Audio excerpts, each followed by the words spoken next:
hoje me assusta, porque a gente nem Bíblia usa mais. Porque eu sempre recordo que Deus nunca se afasta de nós, somos nós que nos afastamos dele.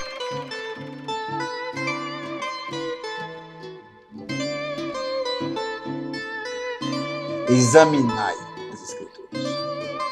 O exame é o que me faz entender.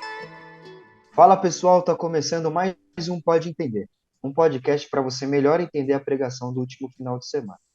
No programa de hoje, posso contar novamente com a ajuda da minha querida irmã Esther. Tudo bem, Esther? Oi, Dé, tudo bem? Tudo na paz. Graças a Deus. E não como visita, mas sim também como nosso pastor, Lindbergh Moraes. Tudo bem, pastor? Tudo legal, tudo jóia, pronto para tentar nos fazer entender.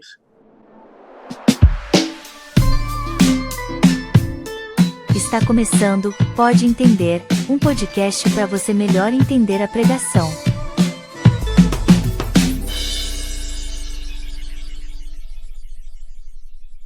Esse domingo foi o último da série Nosso Desafio.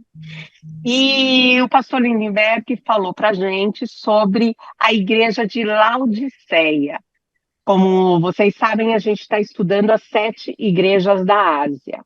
E a igreja de Laodiceia, segundo aquele que tem as 7 estrelas na mão, é a igreja morna, né? No entanto, no versículo 19 lá do capítulo 3 de Apocalipse, ele diz assim: eu repreendo e disciplino a quantos amos. Sê, pois, zelosa e arrependa-se. Apesar dela ser uma igreja morna, Cristo ainda estava dando oportunidade, né, para aquela igreja se arrepender e retomar. O amor dele é tão grande por nós que ele, né, é paciente, misericordioso, amoroso e sempre nos dá mais uma chance. Então foi sobre essa igreja que o pastor falou no domingo. É sobre isso que nós vamos conversar hoje. A primeira questão é da nossa irmã Jéssica. Confere aí, pastor. Pastor, como sabemos e temos a certeza de estarmos em comunhão com Deus se estamos sempre em pecados? Mais uma vez, muito bom estarmos juntos. Legal essa alternativa de procurar revisar o que foi trazido de ensinamentos na igreja e sempre trazendo a lume, trazendo à baila a dúvida ou dúvidas daqueles que querem entender melhor. Entender melhor faz parte exatamente de uma revisão. E a pergunta de uma pessoa pode ajudar tantas outras que às vezes não teve o tempo ou não deu para perceber que aquela questão tenha sido resolvida. Então, realmente, parabéns pela iniciativa. Eu acredito que a pergunta dela traz também a dúvida, eu sempre associando a pergunta à mensagem, né? Certamente ela percebeu nessas 7 igrejas, sobretudo agora em Laodiceia, que as pessoas que fazem parte dessa igreja não eram pessoas com a vida de comunhão tão exaltada assim, né? Quase todas elas, vem o anjo dizendo: olha, eu conheço as tuas obras, elas são assim, assim, assim, eu conheço. Várias repreensões, promessas, orientações, então, seria alguns, eu me lembro que essas pessoas que comentam Apocalipse, alguns gostam de usar isso como referência, dizer que são 7 igrejas porque tem 7 continentes. Não é bem assim, não é bem isso, mas também usam 7 como nome da perfeição, também não é isso, mas é que eram 7 igrejas que estariam associadas dentro da simbologia do Apocalipse, de vários 7, né? Então, para que não fugisse, ele selecionou 7 igrejas. Havia muito mais já, mas 7 igrejas eram aquelas que estavam prontas para ser paradigmas, modelos. E, certamente, eu me colocando no lugar de quem perguntou, da Evangelho, eu diria que elas devem ter se incomodado como é que essas igrejas, com tantas repreensões, com tantas reclamações, eram igrejas que estavam em comunhão com o Senhor. Aí eu pego essa inquietação dela e coloco dentro da nossa igreja. Então, deve ser exatamente essa dúvida que deve pairar sobre muitos membros da nossa igreja. pessoas que acordam com problema, dormem com problema, discute aqui, discute acolá, dificuldades de relacionamento, as mais diversas áreas, e aí todo mundo olha para esse caldeirão de problemas e pergunta: e como é que estão em comunhão? Bom, é bom lembrar que essa comunhão ela é do humano com o divino, porque eu sempre recordo que Deus nunca se afasta de nós, somos nós que nos afastamos dele. Então, ele está sempre por perto, como diz o profeta Isaías. Se ele está sempre por perto, o que está atrapalhando a comunhão? Somos nós. Por quê? Porque você vai pegar essa linha de entendimento. Se ele está por perto, o que atrapalha? Nós. Como?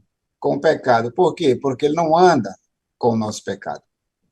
Ele sabe distinguir entre o pecador e o pecado, coisa que nós normalmente não sabemos.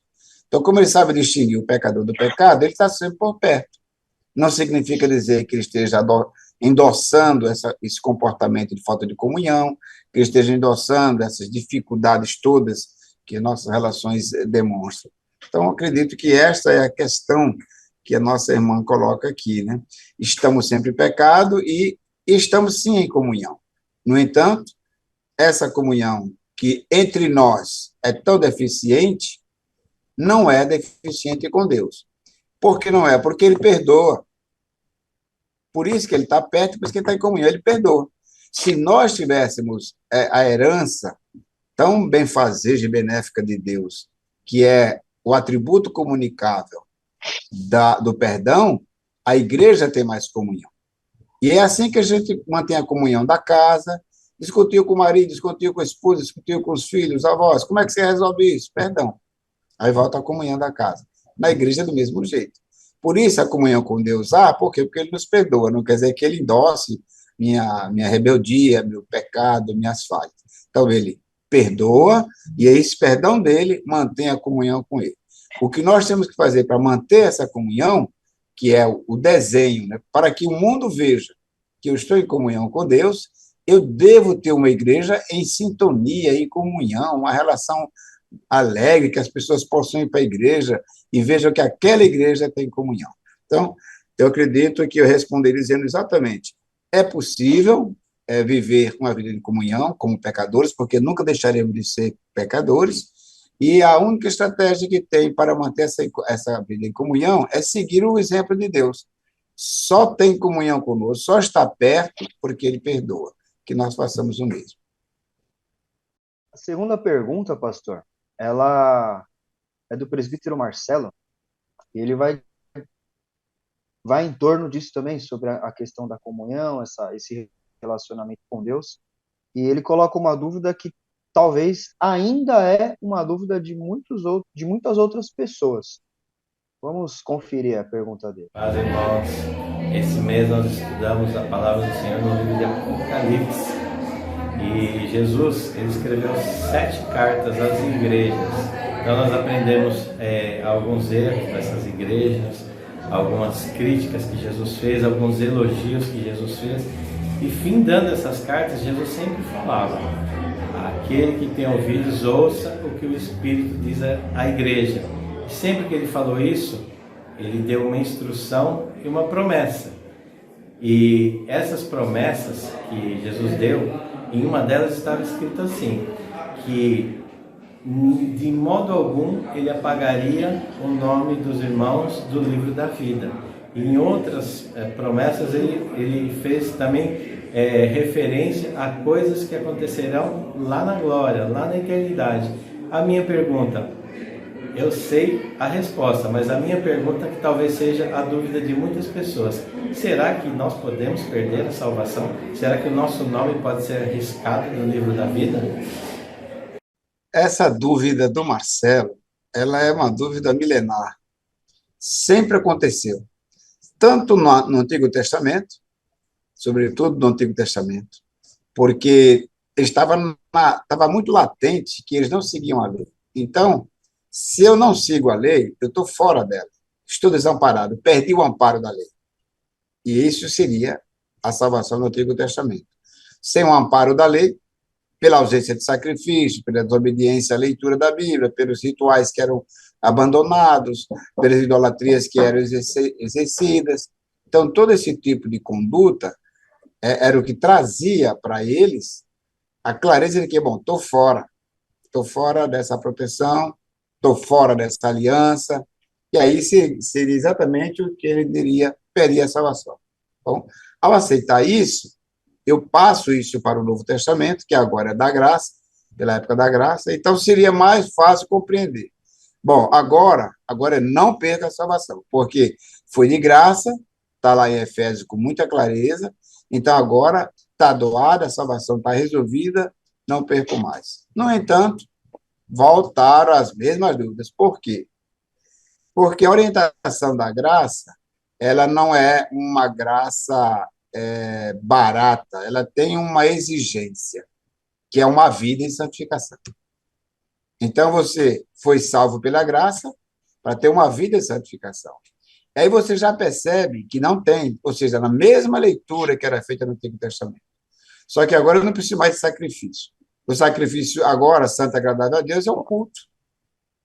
Aí, na prática deste culto, você contempla quem? Contempla um Deus santo, justo, perdoador. Aí você vai percebendo que você vai se afastando dele. E aí vem a dúvida. Será que eu fui alcançado? Eu lembro que essa dúvida foi discutida muito na Idade da Reforma, né, na passagem da Idade Média para a Idade Moderna, porque os grandes luminares, Calvino e Armínio, discutiram isso demais. Né? Os grandes expoentes, Calvino diz não perde, e aborda com segurança pelo viés da predestinação, e Armínio diz que perde porque a sua habilidade é humana também. Então, esses dois grandes pensamentos vivem até hoje. E eu diria que, como eu comentei em um dado encontro, dizendo exatamente assim, os arminianos, dada a sua insegurança, da possibilidade de perder a salvação, eles deixam isso muito claro, e eles falam o tempo todo, e eles verbalizam isso. Os calvinistas, os seguidores de Calvino, na sua maioria, eles também têm essa dúvida, mas não têm a coragem de dizer, porque como é que eu vou negar a predestinação? Então, eu não vou dizer que tem, mas morre com essa dúvida, porque essa dúvida vai ser apresentada numa igreja como essa de Laodiceia, morna, que nem é fria nem quente. Não é fria porque existe a igreja. Se fosse fria, a igreja já estaria abandonada. Então, ele vem para a igreja. Então, essa é a leitura que eu compreendo um laodicense hoje. Um laodicense é aquele que ele não é frio, não. Ele está na igreja, ele vem, ele canta, ele bate palma, ele diz aleluia, ele faz uma bênção à presença dele. Né? Então, esse é o laodicense. Esse não está frio. Tá bom. Então, como é que seria quente? Quente é aquele coração que arde por Jesus. Aquele que perdoa. Aquele que não para de fazer a obra do Senhor. Aquele que prega a tempo e fora de tempo, com e sem palavras. Onde estão essas pessoas? Então também não tem um quente. Ora, se não tem um quente, se o frio e o quente estão juntos e nenhum dos dois dá conta da tarefa que tem para fazer, ele vai para a igreja, mas não cumpre o seu papel, ele está na igreja, mas não tem um coração quente, então ele é morno. É um pouco do frio e um pouco do quente, faz ele ficar morno.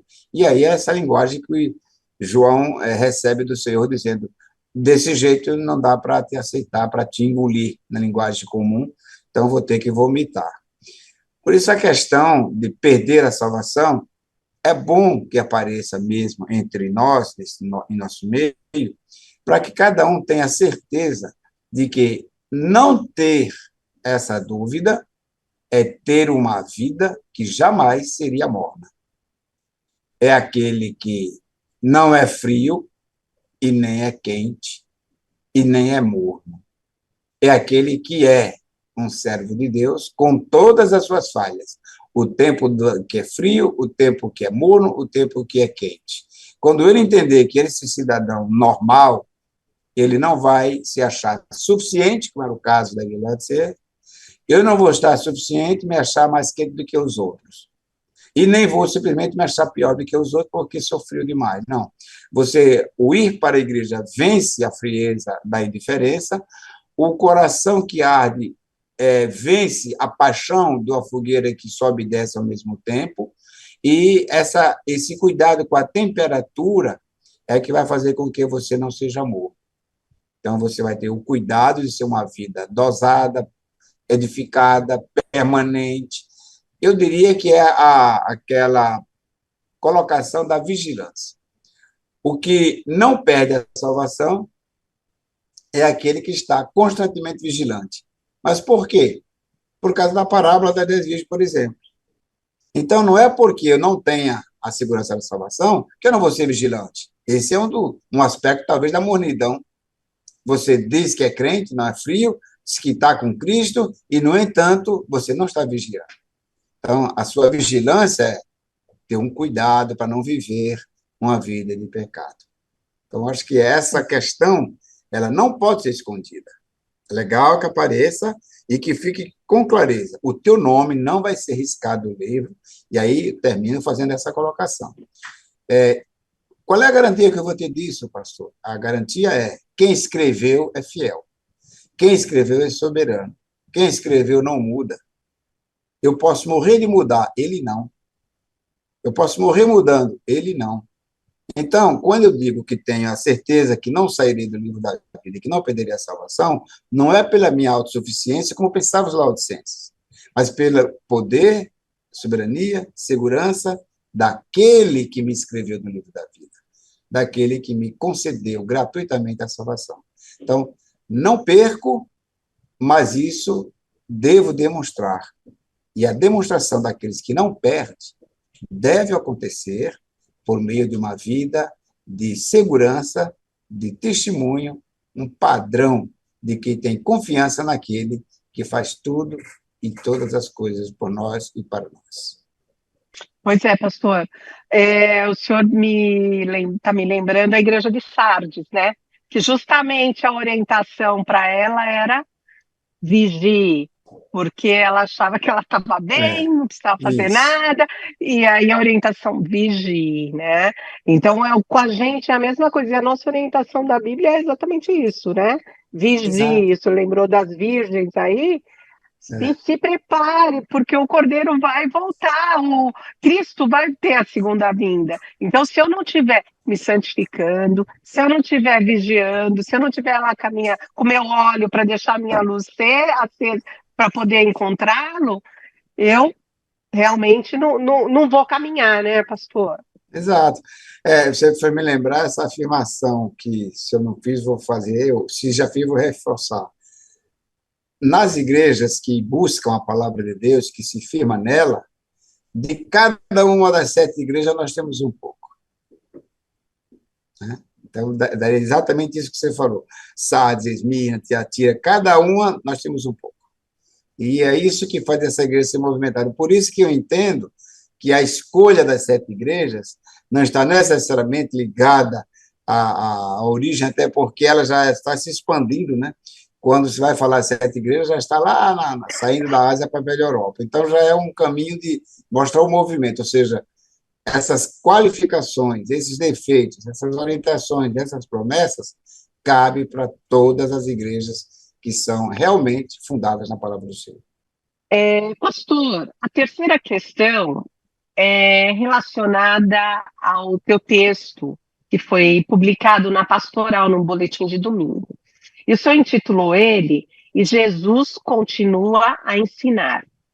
O senhor traz nele a responsabilidade de ler, escutar, guardar e obedecer, e o senhor traz essa responsabilidade para um âmbito individual. Isso. Então, a minha questão para o senhor é assim: ser igreja, antes de ser coletivo, é um ato individual? A responsabilidade Isso, de cada um com essas características que está na pastoral.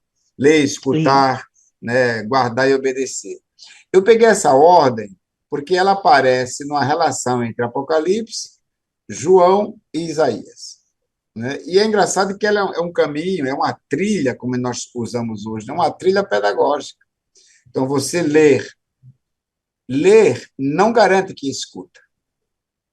Né? Então, muitas vezes, você acaba de ler e não lembra o que lê. Então, eu lembro da citação que o Rubem Alves fala, que a gente perdeu a capacidade de escutar. Você tem uma leitura dinâmica, leitura rápida, e agora, com os adventos das redes sociais, com a velocidade da tecnologia, que você não diz porquê, você diz PQ, e por aí vai. Então, você enxuga ao máximo, e nós estamos encolhendo a nossa capacidade de armazenar informações. Por quê? Porque tem um volume enorme de informações. Como você não dá conta desse volume enorme, a mente da gente é super inteligente, ela encontra uma alternativa. Então, isso não é moda, PQ, VC, não, isso é a alternativa que encontramos. Né? A alternativa que encontramos porque, dentro desse olhar, que nós estamos hoje tentando encontrar alternativas, nós não estamos percebendo o mal que estamos fazendo. Olha, eu estou lendo um livro que está assim, me impactando bastante. Um livro que eu recomendo a pessoas como vocês dois.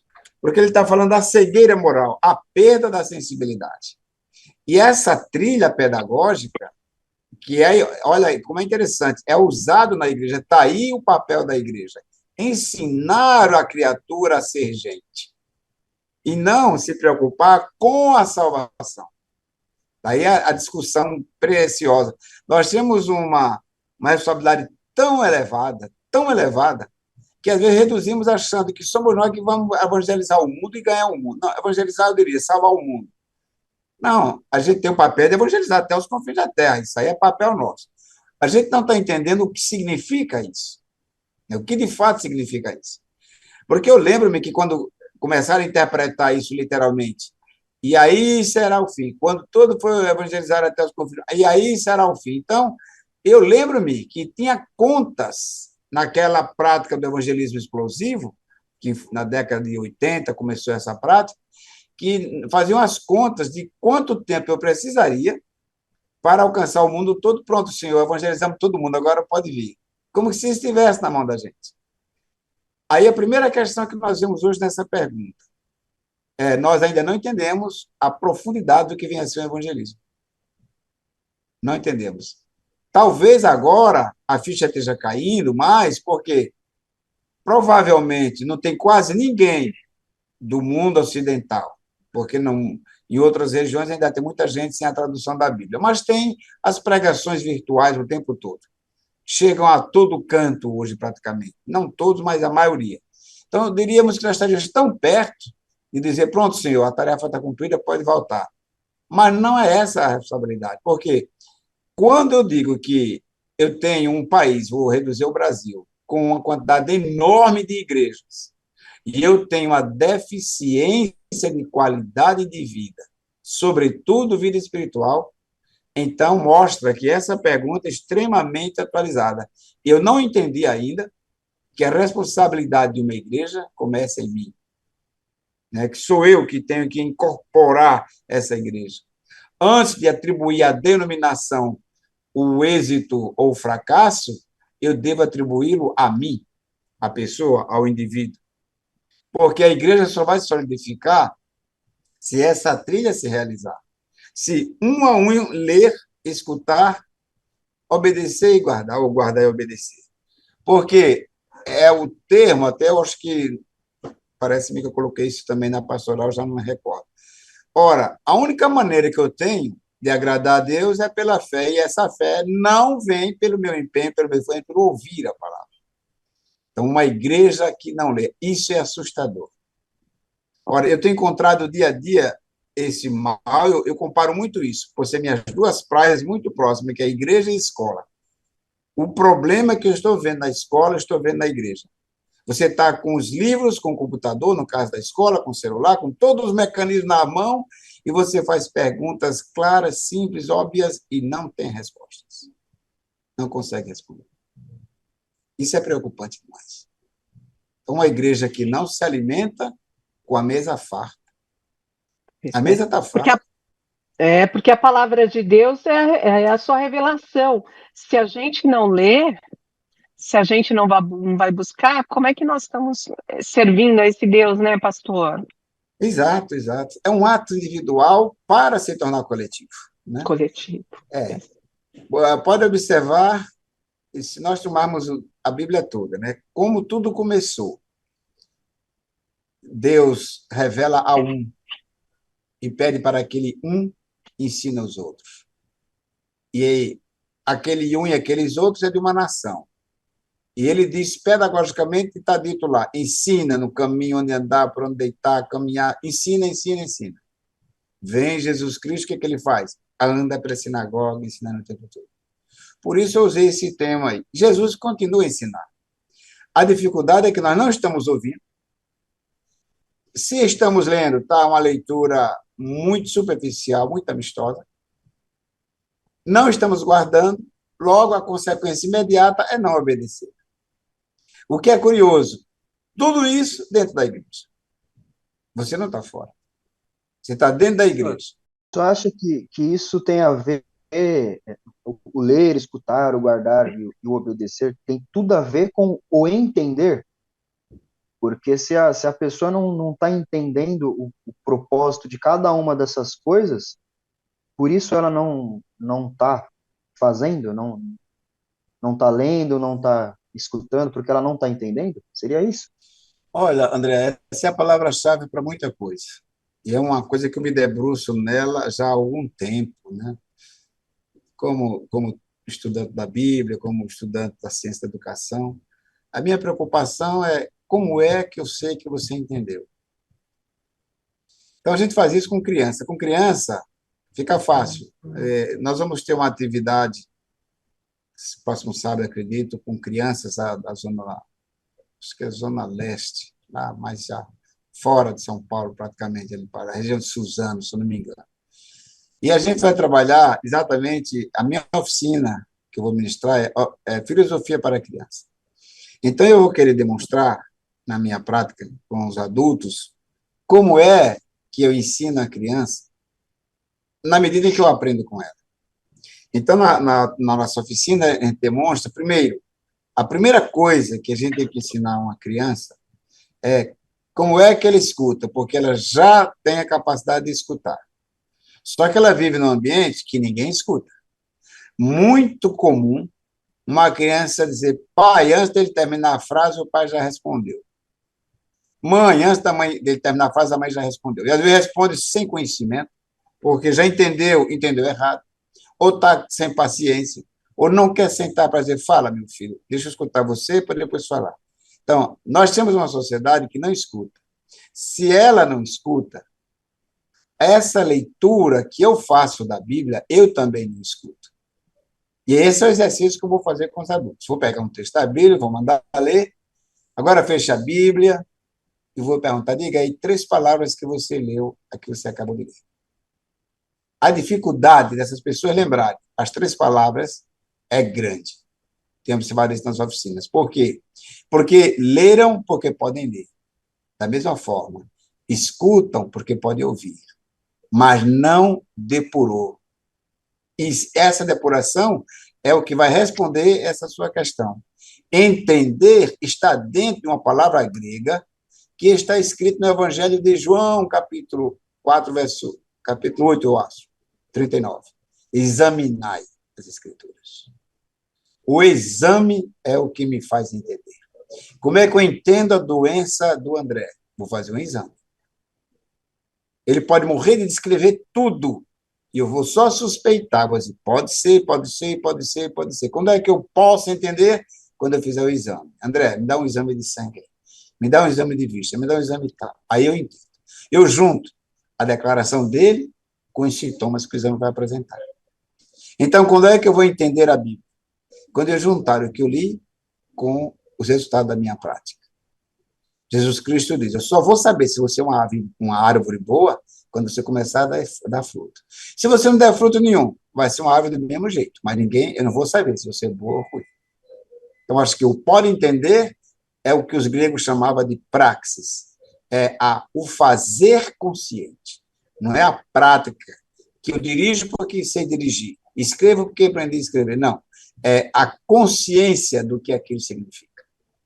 E só nós, humanos, temos essa capacidade. Nós somos os únicos seres vivos que têm consciência de si. Então, é essa consciência que eu tenho que alimentar pela leitura, pela escuta, pelo obedecer, pelo guardar e pelo obedecer. Aí sim, esse sujeito que está dentro de uma igreja coletiva, ele é quem vai responder. Com essa praxe, que igreja, de fato, ele consegue formar com a sua presença. E é interessante, pastor, você falando assim, que o mal, o diabo, ele tem todas as suas estratégias para nos tragar, né? E eu vejo muito claramente que essa questão de tempo, nós não temos tempo para nada, 24 horas já não dá para nada mais, né? Ele rouba isso da gente, porque quando a gente lê, é isso que o senhor está falando, a gente precisa refletir. Então, hoje eu não tenho tempo, eu leio assim rápido e vou embora. Então, realmente, eu não escuto, não guardo, como é que eu vou obedecer uma coisa que eu não guardei? Então, essa questão de tempo hoje, que todo mundo tem esse monte de informação nas redes, né? A gente não está aprendendo de menos, né? Não tá aprendendo de nada, na verdade. E aí a gente está deixando se levar por essa questão de que eu não tenho tempo, então eu vou ler rapidinho e aí eu não absorvo nada. Eu creio que era bom até, eu sempre, vai ser missa de cor presente, viu, André? Mas eu sempre tive na Esté uma pessoa de muita ligação com leitura. Esté não trabalhava na livraria, não, ela vivia naquela editora. Então, é importante que eu via a Esté trazendo livro, sempre ligada, querendo que a gente entendesse as coisas. Então, ontem eu estava numa palestra muito interessante com uma jornalista espanhola, onde ela estava abordando um aspecto que eu já tinha visto isso, mas a gente nunca se detém, por isso é bom a leitura de livros, né? A ideia dela era abordar como é que se dá a loucura. Olha só que coisa interessante, né? E ela é uma jornalista espanhola, escreve jornal, revista, faz novela, tem uma vida, 73 anos, mas tem uma vida bem ativa, né? Muito legal. E ela abordou umas coisas que eu tomei nota, estou cheio de notas aqui, até ainda vou depurar direitinho do que eu tomei nota da palestra dela ontem, mas você me fez lembrar isso, né? Quando eu lembro de você com a sua dedicação, são coisas, Esther, que a gente só vai ver no futuro, né? Quanta aquela sua dedicação de trazer livro, de indicar livro, né? Você me lembra, né? Um presbítero que tinha lá em Campina Grande, quando era diretor do IBN, era um homem muito rico. Ele vinha a cada 2 meses me visitar. E ele, antes de vir, ele perguntava: está com quantos alunos? Eu dizia a quantidade. Ele trazia caixas e caixas de livro para esses alunos. Quer dizer, era uma vocação dele. Eu lembro que você fazia isso na editora. Eu acredito que. Aí eu lembro o recorte da jornalista, que é Rosa, o nome dela é Rosa Monteiro. Ela trouxe ontem dizendo exatamente que as pessoas, ela usou uma ilustração muito bonita, e na ilustração que ela via no museu em Madrid, aliás, num convento em Madrid, que tem essa exposição, que era as pessoas numa pirâmide tentando segurar nos livros. E aí alguém achava que eles queriam subir nos livros para chegar no topo. E a leitura de quem fez foi dizendo assim: eles estão se agarrando nos livros para não cair. Então, a importância do livro na vida de uma pessoa. Cara, que ilustração, né? E a gente que já foi considerada, né, a Igreja Presbiteriana do Brasil, os reformados, batistas congregacionais, nós já fomos considerados uma sociedade do livro, uma sociedade da escrita. Tudo que a gente fazia tinha ata, era uma prática, eu via aquela juventude escrevendo atas, era uma cultura, uma beleza. Hoje me assusta, porque a gente nem Bíblia usa mais, a não ser a digital, né? Que não deixa de ser uma Bíblia. No entanto, hoje nós questionamos isso. Esse livro que eu estou lendo, do Bauman, juntando com a Rosa Monteiro ontem, eu fiquei imaginando isso, de caramba, a gente tem que perceber o mal que estamos fazendo a nós, alegando que é um bem, porque agora você nunca teve tanto conhecimento, agora você nunca teve. Quem disse que eu preciso ter tanto conhecimento, tanta informação? Se eu não conseguir transformar a pouca informação que eu tenho em conhecimento. Então, você tem uma Bíblia, quer o resultado melhor? Eu fiz isso recente. dando uma aula aqui para um pessoal de teologia. Eu disse 10 segundos para achar, e dava a referência bíblica. Não tinha um que achasse. Ia procurar no antigo, no novo, ficava já nervoso, agitado, com vergonha, porque sabia que não tinha mais, ninguém manuseia mais a Bíblia. Né? E aí, eu digo, no celular, mesmo no celular, muito embora seja fácil, clica lá, clica cá, você acha. Agora, tira o celular, põe a Bíblia na mão. Então, nós estamos com um problema seríssimo em todas as áreas. Ora, tem dias que eu me surpreendo. Estou numa universidade de ponta do país. Eu fiz uma atividade esses dias e eu fiquei assim, digo, está dando dó dos meus alunos, né? Mas não dá para a gente ter raiva deles, não. Eu fiz uma questão que dizia, associa a primeira coluna com a segunda. Simples, uma coisa tão simples. Passei. Daqui a pouco vem um aluno. Eu posso tirar uma dúvida? Ele disse, pode. Ele veio tirar. Qual é a dúvida dele? A segunda coluna é essa? Eu olhei para ele, eu digo, não, ele não está zoando, não é possível. Eu disse, Meu Deus. aí eu repeti, qual é a sua pergunta, a sua dúvida? Não, é porque eu tenho que colocar esse número aqui para essa, não é isso? Aí ele disse, meu filho, tem que ter uma paciência. Né? Eu olhei para aquela criança e digo, meu Deus, o pessoal está com a defasagem de compreensão enorme. Mas, Aí depois uma mocinha, tão gentil, tão educada. Aí disse, professor, estou com uma dúvida. Eu associo a coluna A com que aí já é a segunda questão. A coluna A com a coluna B, como é que eu faço? Você diz, olha, coluna A1, coluna B2. Ah, é assim? Ele disse, é. Meu Deus, eu digo, não dá. Eu estou vendo a juventude largada do ponto de vista do entendimento, André, do entendimento das coisas. Então, não dá mais para a gente achar que esse futuro já está na mão dessa juventude. Eu digo tanto isso a eles. Deve estar na mão de vocês e vai estar na mão de vocês.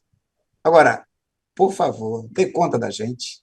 Né? Procure entender onde vocês estão andando, onde vocês estão pisando. Traz isso para dentro da igreja. É do mesmo jeito, ou muitas vezes pior, por quê? Porque na igreja não vai depender só da ciência, vai depender de algo mais refinado, que é a fé. Se você não cuida dessa fé, essa igreja está fadada a desaparecer como desapareceu em outros continentes do mundo. Né? O Brasil não vai ser isento. Essa brincadeira tem limite. verdade, pastor. E só lembrando, né, que a igreja tem que cuidar, tem que a nossa liderança cuidar, planejar, para poder ajudar também a gente a se santificar. Só lembrando que nós, nas quartas-feiras, o nosso tema desse ano é santidade na igreja. E a gente tem estudado Atos para poder conhecer a igreja primitiva, ver os acertos e os erros dela também, porque também tinha erros lá, né? Mas aí a gente crescer e se santificar, então a gente precisa estar lá na igreja, em comunhão, estudando a palavra de Deus, porque é o individual que, na hora do coletivo, a gente consegue agregar, né, pastor? Isso. Aí a nossa responsabilidade, aqui somos só 3, mas você acabou de citar aí, né, essa responsabilidade. Eu fico muito agradecido a Deus pela vida do pastor Petrônio, mas eu sempre, nas minhas orações, eu me preocupo com o seguinte, o pastor Petrônio é jovem, e ele é procurado, né, procurado como sociedade. Ele é levado a sair dos trilhos para andar nos trilhos que se acham que deve andar. Então, ninguém melhor, mais do que eu, talvez, agora porque já estou praticamente na aposentadoria, mas ninguém mais do que ele que está começando uma trilha, vão se oferecer outras trilhas. Eu tenho orado por ele, porque ele teve uma vida difícil, teve uma vida sofrida também, muitos desafios, e nem todas as pessoas o conhecem assim. Às vezes quer exigir dele como se já fosse um Lindenberg, quer exigir dele como se já fosse um grande pastor em termos de tempo decorrido. Ele está começando a caminhada dele. Então, o grande desafio para nós é ter esse olhar e esse cuidado, que Petrônio está dentro dessa bolha de uma juventude, Então, eu me admiro muito quando eu vejo o conteúdo, a profundidade que ele está trazendo. Eu estou admirado e agradecido que ele nunca, digo sempre isso a ele, que ele nunca deixe de aprofundar, ainda que seja com linguagem mais amena, com um suco mais suave, mas nunca deixe de aprofundar, porque o desafio é, antes de chegar na igreja, está no indivíduo, e o indivíduo que responde pela igreja é o pastor. Então, que Deus conceda muito isso a ele, que vocês e outros possam dar continuidade a esse trabalho, documentando, registrando, salvando, divulgando, porque o conhecimento ainda é o caminho para uma sociedade mais justa, mais igual, mais segura. Pastor, falo aqui em nome do programa, falo em nome de todos os envolvidos, a Esther que me permita, mas nós somos abençoados de ter você, de ter o Petrônio como nossos líderes, nossos pastores aí. Obrigado pela participação no programa de hoje, por toda a informação que o senhor dividiu com a gente. Esperamos vê-lo tão logo no próximo episódio. E obrigado também, Esther, por ajudar nesse programa. Tamo junto, Dé. André, a série Nosso Desafio acabou, mas eu vou começar um. O meu desafio é te ver com a blusa verde, vai ficar tão bonito. Continua orando, quem sabe um dia. Então tá bom. Obrigado, Esther, pela oportunidade de partilhar contigo. Muito bom. Tchau, Continue pastor. essa Esther zelosa, cuidadora da casa do Senhor. Ai, amém. Obrigada, pastor. Valeu, Né?